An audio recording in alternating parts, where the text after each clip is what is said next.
الحمد لله رب العالمين والصلاة والسلام على أشرف الأنبياء والمرسلين وعلى آله وصحبه أجمعين رب اشرح لي صدري ويسر لي أمري واحلل عقدة من لساني.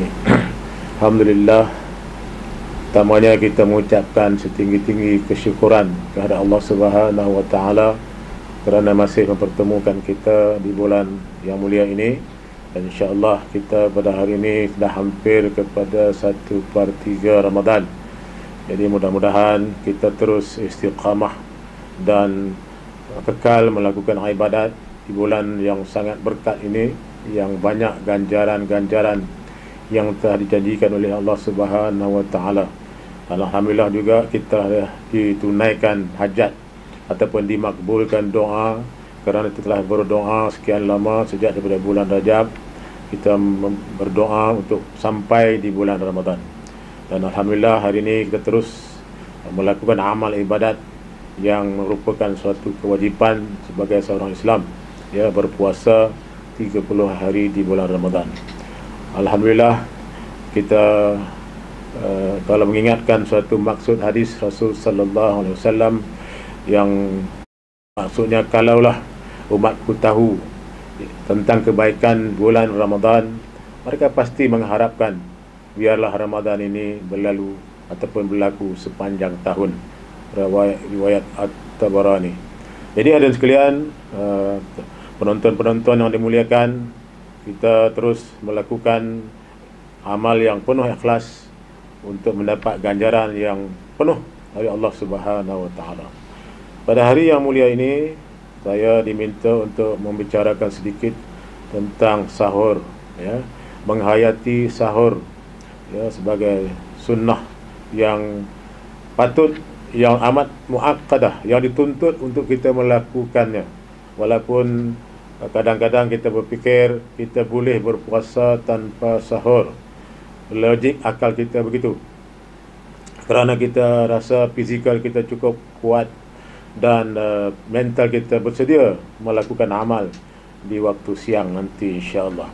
Walau bagaimanapun Rasul sallallahu alaihi wasallam memberi ingat kepada kita, sahur itu adalah sunnah muakkad, yakni Allah akan menjanjikan keberkatan kepada kita. Tasakharu fa inna fis sahuri barakah. Bersahurlah, sesungguhnya pada sahur itu ada keberkatan. Riwayat Bukhari dan Muslim. Jadi hadirin sekalian, semangat mencintai sunnah, menghayati sunnah adalah suatu tuntutan. Sekiranya kita benar-benar mencintai Rasul sallallahu alaihi wasallam, kerana sunnah itu adalah setiap perkataan, setiap perbuatan yang dilakukan oleh Rasul sallallahu alaihi wasallam ketika baginda hidup, dan untuk kita ikuti dan kita contohi. Kerana jika kita benar-benar mengharapkan ganjaran yang banyak, perbuatan itu amat mudah. Kita bangun awal, maksudnya awal sebelum azan subuh. Kalau di Makkah, di Madinah agak mudah sebab dia ada dua azan. Satu azan yang berlaku sekitar setengah jam sebelum waktu subuh, untuk membangun, mengingatkan manusia bahawa subuh akan tiba. Lepas itu berlaku azan yang kedua. Maka azan yang kedua itu adalah waktu terakhir. Maknanya apabila disebut saja Allahu Akbar, maka waktu itu tidak boleh lagi kita makan atau minum di waktu sahur. Selagi tak sampai waktu itu, maka kita boleh bersahur, ya, kerana perbuatan sahur ini dari segi sunnahnya, ianya walaupun tidak diwajibkan, tetapi ianya membezakan antara amalan ahli kitab sebelumnya dengan apa yang ditaklifkan kepada umat Islam melalui perutusan Rasul sallallahu alaihi wasallam. Ianya adalah merupakan pembeza antara puasa kita dengan puasa ahli kitab, yakni kita makan sahur. Hadirin sekalian, galakkan bersahur ini dilewatkan. Maksudnya kalau dapat paling lambat paling bagus. Jadi sebab itu ada kaedah-kaedah yang ditunjuk oleh Rasul sallallahu alaihi wasallam dengan para sahabat. Ya, sebaik mereka makan, mereka mengakhirkan makan itu sekitar membaca Quran 50 ayat. Jadi boleh bayanglah mungkin 5 minit atau 10 minit. Itu yang mungkin digunakan oleh kaedah kita di Malaysia. Kita ada waktu imsak 10 minit sebelum waktu azan subuh. Jadi mungkin sekiranya kita nak makan lagi di waktu imsak itu sebenarnya masih boleh. Tapi janganlah ketika azan sudah dikumandangkan kita makan. Itu tidak boleh. Jadi artinya paling lewat membaca ayat Quran sebanyak 50 ayat yang kita gambarkan mungkinlah 5 hingga ke 10 minit. Jadi ada sekalian, apakah makanan-makanan yang terbaik untuk kita bersahur? Kalau mengikut kaedah sunnahnya ialah memadai dengan memakan kurma dan air mati atau air transparan tu. Itu memadai. Tapi untuk kita di Malaysia bolehlah kita makan makanan-makanan yang banyak protein supaya nanti yang mudah dicernakan dan dapat membantu kesihatan fizikal untuk kita berhadapan dengan puasa yang 10 jam di waktu siang nanti. Jadi hadirin sekalian, para penonton yang dimuliakan, kita disunatkan melewatkan sahur. Jadi ada beberapa banyak ganjaran-ganjaran yang kita boleh dapat. Pertamanya kita mengikuti sunnah bersahur. Keduanya sunnah bersahur itu dilambatkan, dilewatkan ya, sebaik menghampiri waktu azan subuh. Ketiganya kita mendapat ganjaran kalau kita makan makanan sunnah yang diamal oleh Rasul, yakni makan buah kurma, mungkin 1 biji atau 3 biji atau berikutnya, dan minum air segelas ataupun berlebihan, mengikutlah kemampuan fizikal badan kita insya-Allah. Jadi ada sekalian, waktu sahur itu dilambatkan juga merujuk kepada surah Ali Imran ayat 17 ya, yang menggambarkan adanya ungkapan as-sabirina was-sadiqina wal-qanitina wal-munfiqina wal-mustaghfirina bil ashar. Jadi artinya dan juga orang-orang yang sabar dalam menunjung perintah Allah, dan orang-orang yang benar perkataan dan hatinya, dan orang-orang yang sentiasa taat akan perintah Allah, dan orang-orang yang membelanjakan hartanya pada jalan Allah, dan orang-orang yang beristighfar, mohon ampun pada waktu sahur. Kenapa kita digalakkan bangun pada waktu sahur? Kerana ada banyak amal-amal ibadat yang kita boleh buat. Tentunya kita akan melakukan sunat tahajud, atau kalau kita belum berwitir, kita akan berwitir, dan kita beristighfar, memohon ampun pada Allah Subhanahu wa taala pada waktu itu. Dan antara waktu yang amat mustajab untuk kita memohon kepada Allah Subhanahu wa taala merujuk kepada hadis Rasul SAW yang bermaksud Tuhan kita ya, yang maha berkat dan maha agung, turun pada malam ke langit dunia, waktu malam ya, ketika hanya tinggal sepertiga malam. Artinya di waktu antara sepertiga malam itu Allah Ta'ala turun dan berfirman, sesiapa yang berdoa kepadaku akan aku perkenankan doanya. Sesiapa yang meminta kepadaku akan aku berikan kepadanya. Sesiapa yang memohon keampunan kepadaku akan aku ampunkan. Jadi hadirin sekalian, para penonton yang dikasihi, itulah keberuntungan dan hasil yang akan kita peroleh apabila kita bangun di waktu sahur. Kita dapat melakukan banyak amal-amal yang sangat disukai oleh Allah Subhanahu wa taala sebagai Rabb, dan yang sentiasa bersedia untuk memberikan pemberiannya kepada hamba-hambanya yang memohon dengan penuh ikhlas dan penuh mengharap. Dan insya-Allah kita amat yakin apabila kita memohon kepada Allah Subhanahu wa taala, maka Allah akan memberikan, menunaikan, kerana itulah sifat kemurahan, sifat rahim dan sifat rahman Allah Subhanahu wa taala. Hadirin para penonton yang dimuliakan, bahawasanya kita katakan tadi, amalan bersahur ini amat beruntung mendidik umat untuk jadi orang yang sabar dan istiqamah. Kerana saya katakan di awal tadi, kita mungkin menggunakan logik akal, tak sahur pun boleh puasa. Ya betul, kita ada kekuatan fizikal. Tetapi hadirin sekalian, kita sebenarnya telah mengamalkan rutin-rutin harian kita. Bila kita bangun, kita makan pagi di waktu pagi, ya, selepas kita solat subuh. Cumanya di waktu puasa kita tak boleh makan waktu pagi. Jadi sahur itu sebagai menggantikan makanan rutin kita, ruji kita.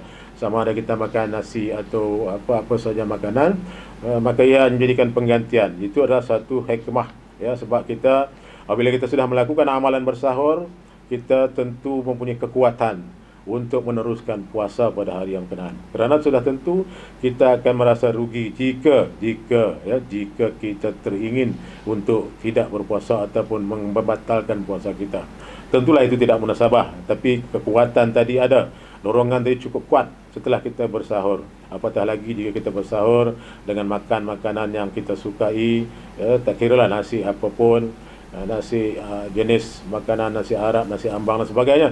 Tetapi yang paling penting ialah kita mengikuti sunnah Rasul sallallahu alaihi wasallam. Mengikuti sunnah ni banyak ganjarannya, banyak fadilatnya. Ya, kita akan diberikan ganjaran-ganjaran yang telah ditetapkan.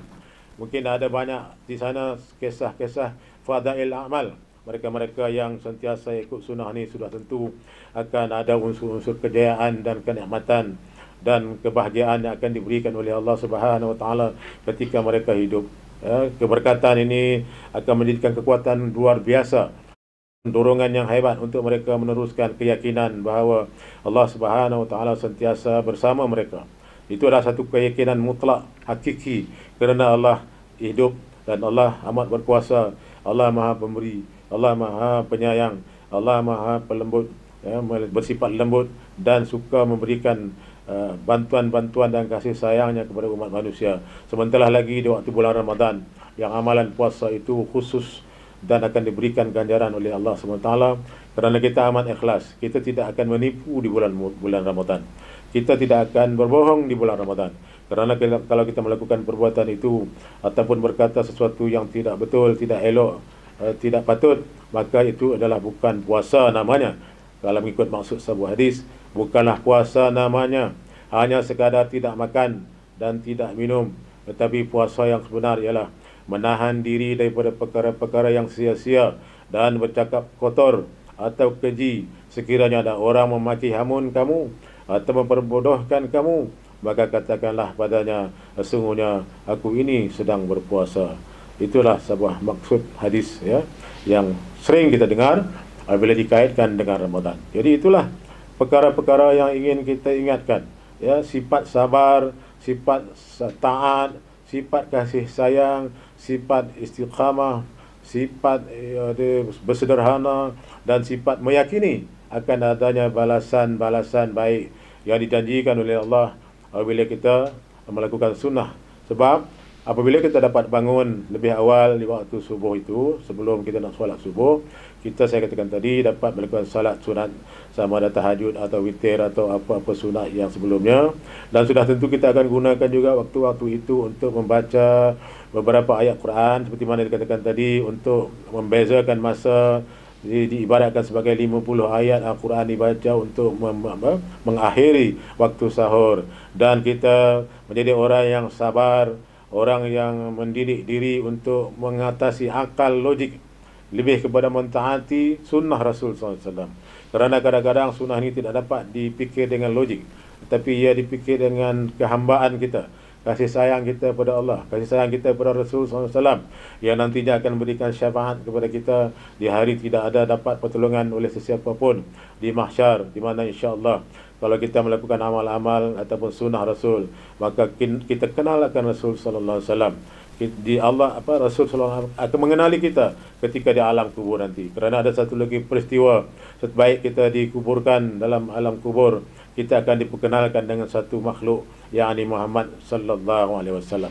Sekiranya kita orang beriman, sekiranya kita orang yang bertakwa, sekiranya kita orang yang sentiasa taat pada perintah Allah dan Rasul sallallahu alaihi wasallam, apatah lagi sentiasa melakukan sunnah-sunnah yang jelas, yang sahih yang dilakukan oleh Rasul sallallahu alaihi wasallam, maka ketika itu akan kita jawab, ini adalah Muhammad sallallahu alaihi wasallam. Jadi mudah-mudahan kita akan mendapat peristiwa-peristiwa itu, akan dapat melihat kenyataan-kenyataan itu ketika kita nantinya sampai waktunya, dan tidak kita boleh kembali lagi. Sebab apabila kita meninggalkan dunia, kita dikuburkan, maka walaupun kita ada ayat Quran kata ingin balik untuk beramal, tetapi tidak lagi diberi peluang yang kedua. Kita hanya ada satu peluang dalam hidup ini. Jadi gunakanlah peluang-peluang itu sementara kita masih diberikan kesihatan, diberikan keizinan bertemu dengan Ramadan pada kali ini. ini adalah Ramadan terakhir, maka kita juga memohon kepada Allah Ta'ala menerima segala amal baik yang telah kita lakukan selama ini. Jadi hadirin sekalian, para penonton yang dimuliakan, bolehlah kita lakukan amal-amal ini walaupun kita telah ada di sepertiga Ramadan, tapi kita masih berbaki dengan 2/3 lagi, yang ini kita melakukan sinaran semak. Mudah-mudahan kita punyai dan miliki sinaran semak amal Ramadan yang kita buat pada awal puasa yang lalu. Ya, ini kita ada satu senarai yang panjang yang kita susun dari pagi sampai ke malam, sampai ke waktu sahur. Misalnya kita susun, kita mesti nak solat jemaah setiap waktu di masjid atau di surau yang berhampiran dengan rumah kita, atau paling kurang kita berjemaah di rumah kita dengan saudara, isteri, suami dan keluarga-keluarga kita. Kita juga menulis dalam senarai itu, kita akan melakukan solat sunat duha pada setiap Ramadan di waktu duha. Kita meletakkan senarai-senarai yang lain. Kita membaca Al-Quran setiap hari 1 juzuk atau 2 juzuk. Jadi insya-Allah di samping amalan sunnah sahur, kita jangan tinggalkan walau satu malam, walau seketika, walau 5 minit. Walau kita punya hujah-hujah mengatakan kalau tak sahur pun boleh berpuasa, tapi yang lebih penting ialah kita ingin mendapatkan ganjaran kerana mengamalkan sunnah Rasul sallallahu alaihi wasallam, yang akhirnya bila kita dapat bersahur, maka kita akan dapat menunaikan solat sunat fajar, solat sunat subuh sebelum waktu subuh. 2 rakaat solat sunat subuh sebelum subuh lebih baik pada dunia dan seisinya. Ganjaran, fadilat, kelebihan-kelebihan yang diberikan oleh Allah Subhanahu wa taala kepada kita. Apakah kita akan membiarkan saja ganjaran-ganjaran itu? Itulah tawaran istimewa yang Allah berikan kepada umat Muhammad sallallahu alaihi wasallam. Dan sebagai hamba yang taat, hamba yang inginkan banyak ganjaran-ganjaran untuk membawa bekalan ke alam mahsyar, untuk ditimbang segala amalan-amalan yang kelas itu, maka kita gunakan peluang-peluang yang ada ini. Jangan kita lepaskan sementara kita masih sihat, masih berdaya dan masih punya kekuatan, masih berfikir waras, dan jangan kita berfikir di luar batas-batas munasabah yang Allah berikan kepada kita untuk mentaati Rasul sallallahu alaihi wasallam yang hidup baginda tidak begitu panjang, tetapi ganjaran-ganjaran yang diperolehi amat banyak. Begitulah juga dengan hamba-hamba lain, hamba-hamba Allah yang lain, para aulia dan mereka-mereka yang sebelum ini yang sentiasa mengutamakan melakukan amal-amal ibadat untuk akhirat berbandingkan amal-amal dunia, tanpa menafikan kita memang hidup di dunia, kita akan mati. Jadi untuk mati itu kita jadikan seluruh amal-amal kehidupan kita ini sebagai amal yang boleh membantu kita di hari mahsyar nanti, yang akan ditimbang oleh Allah Ta'ala dan akan diberikan ganjaran berdasarkan status keikhlasan yang kita lakukan, yang kita serahkan nilainya kepada Allah Ta'ala. Dan itulah harapan kita, harapan umat, harapan yang kita katakan kalau kita berdasarkan kepada ayat Quran, qul in kuntum tuhibbunallaha fattabi'uni yuhibbukumullah wa yaghfir lakum dzunubakum wallahu ghafurur rahim. Katakanlah wahai Muhammad, jika kamu mencintai Allah, ikutilah aku. Niscaya Allah mencintaimu dan mengampuni dosa-dosamu. Allah Maha Pengampun lagi Maha Penyayang. Jadi mudah-mudahan hadirin sekalian, di waktu yang ringkas, yang padat ini, sementara kita menunggu waktu berbuka, kita boleh lagi menambahkan zikir-zikir harian kita dan doa-doa kita dan amalan-amalan kita untuk mendapat keredaan Allah Ta'ala. Apa yang baik itu dari Allah, yang lemah itu saya sendiri. Akhiran dengan tasbih kafarah, subhanakallahumma wa bihamdika asyhadu an la ilaha illa anta astaghfiruka wa atubu ilaik. Bismillahirrahmanirrahim. Wal 'asr innal insana lafi khusr إلا الذين آمنوا وعملوا الصالحات وتواصوا بالحق وتواصوا بالصبر. Sekian, wassalamualaikum warahmatullahi wabarakatuh.